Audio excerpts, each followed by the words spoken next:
세상의 복과 기독교가 말하는 복의 차이는 무엇일까요? 세상의 복은 자기 능력이나 운, 관계나 환경에서 비롯되는 주로 물질적인 풍요와 건강, 성공과 명예 등에 집중하는 것이라면 기독교의 복은 하나님 자체를 의미합니다. 그러니까 기독교의 복은 하나님과 동행과 평강인 것이죠. 그렇게 하나님과 동행하며 하나님이 주시는 것에 만족하고 하나님과 함께 길을 걸어가는 것이 기독교의 복인 것입니다. 이런 맥락을 가지고 오늘 본문인 시편 128편을 한번 살펴봅시다. 이 본문에서는 3번의 복이라는 단어가 등장합니다. 첫 번째로 등장하는 부분은 1절입니다. 여호와를 경외하며 그의 길을 걷는 자마다 복이 있도다. 이때 사용된 복이라는 단어를 직역하면 행복하다, 잘되다, 복되다 라는 뜻으로 행복하고 형통한 상태를 의미하는 단어입니다. 그리고 그의 길이라는 단어는 하나님의 계획과 다스림, 통치 등을 의미하는 단어입니다. 이런 의미를 종합해서 1절을 풀어보면 여호와 하나님을 두렵고 떨리는 존경함으로 그의 말씀과 계획, 다스림을 인정하여 내 삶의 일상을 순종으로 살아갈 때 우리는 행복한 상태로 들어갈 수 있다라고 말하는 것입니다. 사람들은 자신이 원하는 일이 이루어져야 행복감을 느낍니다. 그러나 인간은 연약해서 지금 당장 내가 원하는 일을 바라지만 이후에 이것이 어떻게 나에게 영향을 미칠지는 절대 알 수 없는 존재입니다. 그럼에도 인간은 욕망적으로 자신이 원하는 일만을 고집하여 그것이 이루어지면 복받았다, 행복하다라고 말합니다. 그런데 여러분, 로또와 같은 복권에 당첨된 사람들의 삶을 추적해 봅시다. 그들의 삶의 대부분은 완전히 무너져서 회생이 불가능한 사람이 거의 대부분이라는 것을 우리가 알 수 있는 것이죠.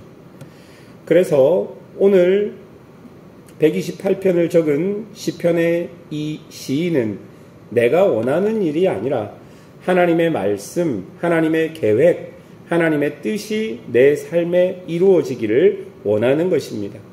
왜냐하면 하나님은 인간과 달리 나의 오늘과 내일, 이후 모든 삶을 충분히 책임질 수 있는 분이시기 때문입니다.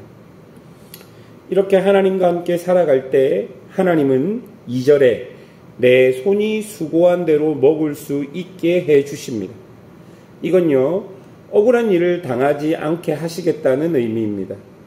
옛날 고대 시대에는 힘없는 사람들이 너무나 많은 착취를 당했습니다.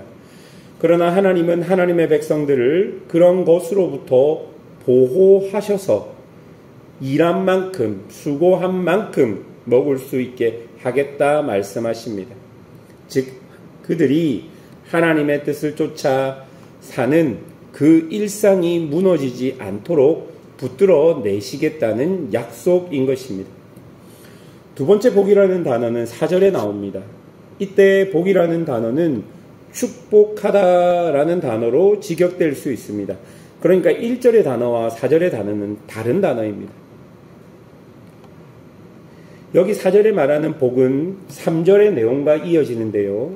우리가 앞에서 한 개인이 하나님의 말씀을 따라 사는 행복한 상태, 말씀에 충만한 상태, 그것이 복된 모습임을 보았습니다. 그런데 여러분, 이 사람의 삶이 어떻게 발전하냐면 하나님께서 이 사람을 통해 가정에 있는 아내와 자녀에게도 복을 내리시는 것을 볼 수 있습니다. 그래서 3절에 보면 아내가 결실한 포도나무이며 자녀들이 어린 감람나무 같다라고 말합니다. 말 그대로 하나님께 복을 받은 상태가 되는 것이죠. 세 번째 나오는 복이라는 단어는 5절에 나오는 복인데요. 이 복 역시 4절과 똑같은 단어입니다. 그 복이 이스라엘 공동체까지 확장되는 것을 우리에게 보여줍니다. 그래서 종국에는 그 민족이 하나님의 샬롬과 평강 안에 거하게 된다는 것이죠. 여러분 한번 보십시오. 지금 우리가 1절과 4절과 그리고 5절에 나오는 이 복이라는 단어를 추적해서 보니까 어떤 모습이 보입니까? 한 사람이 하나님의 말씀을 따라 순종하며 살아가는 것은 그냥 그 사람에게만 복된 삶이 아니라 그 사람을 통해 그의 가정에도 하나님의 복이 전달되고 또한 더 나아가 그가 속해 있는 나라와 민족에도 그 사람의 복이 전달되는 것을 시편 128편이 우리에게 보여주는 것이죠. 그러니 하나님을 경외하고 따르는 사람의 삶이 얼마나 중요한지는 말로 표현할 수 없을 정도입니다. 그런데 이런 복된 삶에도 엄청난 공격과 유혹들이 있었습니다. 그것이 129편의 내용인데요. 한번 보십시오. 1절, 2절을 보면요. 이스라엘이 어릴 때부터 원수들에게 잔인하게 박해받았고 엄청나게 괴롭힘을 당했다라고 말합니다. 3절에는요. 그 잔인하게 박해받고 엄청나게 괴롭힘을 당했던 것을 어떻게 묘사하냐면 밭을 가는 사람이 밭을 갈아엎듯이 이스라엘의 원수들이 이스라엘의 등을 밭처럼 갈아엎었다라고 말합니다. 얼마나 큰 고난과 고통과 괴롭힘인지 3절이 우리에게 보여주는 것이죠. 하나님의 말씀을 따라 살지만 하나님께서 지켜주시지만 우리에게는요 쉴 새 없는 공격이 다가옵니다. 그래서 우리는 의심하게 됩니다. 내가 말씀을 따라 살고 있는데 하나님이 복을 주셨는데 왜 이런 일이 일어날까? 혹시 하나님께서 계시지 않는 것은 아닐까? 고통이 심하면 심할수록 고통을 당하는 사람은 고통을 당하지 않도록 갖가진 방법들을 생각해내는 것이 본능적 반응입니다. 그런데 여러분, 그런 공격에서 이스라엘이 죽지 않고 여전히 살아있는 이유가 무엇이겠습니까? 여러분, 죽어도 망해도 전혀 이상하지 않는 상태에서 버티고 서서 지금도 살아계신 하나님과 동행함을 느끼고 깨달을 수 있다고 고백하는 이유가 무엇이겠습니까? 여러분 4절을 보실까요? 여호와께서는 의로우사 악인들의 줄을 끊으셨도다라고 이야기합니다. 그런 고난과 고통, 등이 갈아엎어질 정도의 고난이 다가오지만 하나님께서 여전히 지키시고 계시기 때문에 그 사람은 죽지도 망하지도 않고 여전히 그 상태에서 하나님의 뜻을 이루며 살아갈 수 있는 것입니다. 그러니 지금 내가 고난과 고통을 당한다고 하나님을 부인하거나 하나님의 말씀을 따르는 삶을 포기하면 안 되는 것입니다. 그리고 하나님은 이스라엘을 공격하고 압제하고 대적했던 자들을 꺾으십니다. 5절과 8절까지를 보십시오. 마치 이스라엘에게 대적하는 것이 하나님을 대적하는 것처럼 여기며 그 구절들이 쓰여져 있습니다.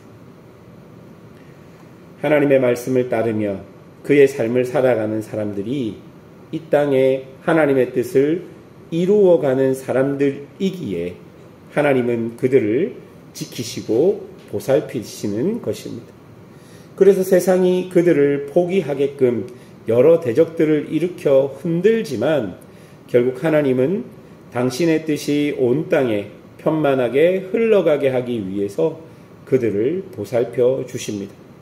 또 놀라운 것은요, 그렇게 하나님의 말씀을 지키다가 고난을 당한 사람들이 그럼에도 불구하고 고난 속에서 하나님의 말씀을 붙들고 있을 때 그 고난을 그런 모습으로 통과할 때 그런 사람들은 오히려 더 분명하게 하나님을 따르는 하나님의 뜻을 바라보는 사람이 된다는 것입니다. 즉 고난도 어떻게 할 수 없는 하나님의 은혜가 그 사람들에게 임하게 된다는 것입니다.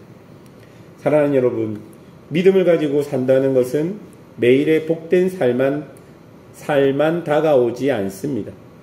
핍박과 박해, 고난이 있지만 하나님께서 함께 하셔서 하나님을 신뢰하고 그 말씀을 따라가는 것이 복된 삶인 것입니다. 본문이 우리에게 이야기하는 것을 분명히 보십시오. 복된 삶은 모든 것이 만사 형통한 게 아닙니다. 복된 삶은 하나님의 말씀이 내 안에서 지켜지고 그것이 가족에게, 그것이 민족에게 전달되는 것이지만 그런 삶은 여러 고난과 아픔 속에서도 하나님을 바라보는 삶이고 고난과 아픔이 와도 하나님만 붙드는 삶입니다. 그것이 성경이 말하는 복된 삶이고 그것을 왜 복된 삶이라고 이야기할 수 있냐면 그런 삶을 살아갔던 사람들의 모습, 고난을 지나왔던 사람들의 모습을 보면 그들이 하나님을 닮은 모습이기 때문일 것입니다. 사랑하는 여러분, 우리도 그런 성경이 말하는 복된 사람이 되기를 여러분 바라셔야 하고 그런 삶을 살아가셔야 할 것입니다. 오늘도 우리에게 주어진 삶을 살아가며 그런 하나님의 복이 여러분들에게 있기를 주님의 이름으로 축원합니다. 함께 기도하겠습니다.